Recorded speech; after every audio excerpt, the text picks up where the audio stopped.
فقیر نے مالدار آدمی سے کہا، اگر مجھے تمہارے گھر میں موت آ جائے تو تم میرے ساتھ کیا سلوک کرو گے؟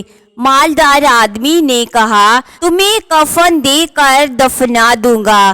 فقیر بولا، ابھی میں زندہ ہوں، مجھے پہننے کے لیے کپڑے دے دو، اور جب مر جاؤں تو بغیر کفن کے مجھے دفنا دینا۔ یہ ہم لوگوں میں سے بہت سے افراد کی داستان ہے کہ جب تک ہم زندہ ہیں ایک دوسرے کی قدر نہیں کرتے، لیکن مرنے کے بعد ایک دوسرے کے لیے آگے بڑھ بڑھ کر نیکیاں کرنے لگتے ہیں۔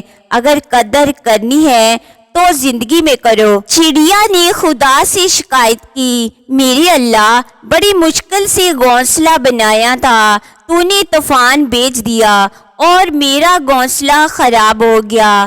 آواز قدرت آئی، تجھے آنکھ لگ گئی تھی اور تیرے گھونسلے میں سانپ آیا تھا تجھے کھانے کے لیے، اس وجہ سے طوفان بھیجا تاکہ تم جاگ جاؤ اور پرواز کرو اور تمہاری جان محفوظ رہے۔ انسان کی زندگی میں نہ جانے کتنی مشکلات اور مصیبتیں آتی ہیں، جس کی وجہ سے بعض اوقات اللہ تعالیٰ سے شکوہ کرتا ہے، حالانکہ انسان کو نہیں پتہ ہوتا کہ اس کام میں اللہ کی کون سی حکمت و مصلحت چھپی ہوئی ہے۔ اللہ جو جانتا ہے وہ تم نہیں جانتے ہو۔ ایک شخص مولا کائنات شیر خدا حضرت علی رضی اللہ تعالیٰ عنہ کے پاس آیا اور اس نے مولا علی رضی اللہ تعالیٰ عنہ سے ایک بہت ہی عجیب سوال کیا۔ اس نے کہا، یا علی رضی اللہ تعالیٰ عنہ،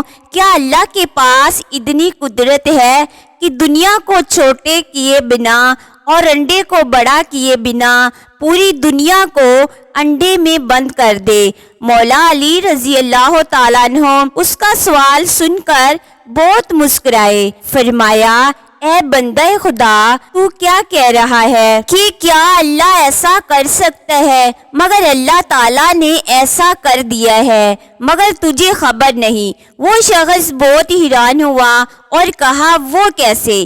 مولا علی رضی اللہ تعالیٰ عنہ نے فرمایا، تمہاری آنکھ میں جو گول سا موتی ہے وہ تو انڈے سے بھی چھوٹا ہے، مگر اس سے تم پوری دنیا دیکھ سکتے ہو، کیا ایسا نہیں ہے؟ اس نے کہا، ایسا ہی ہے۔ مولا علی رضی اللہ تعالیٰ عنہ نے فرمایا، اللہ تعالیٰ نے آنکھ میں پوری دنیا بند کر دی ہے، وہ ہر چیز پر قدرت رکھتا ہے۔ سبحان اللہ۔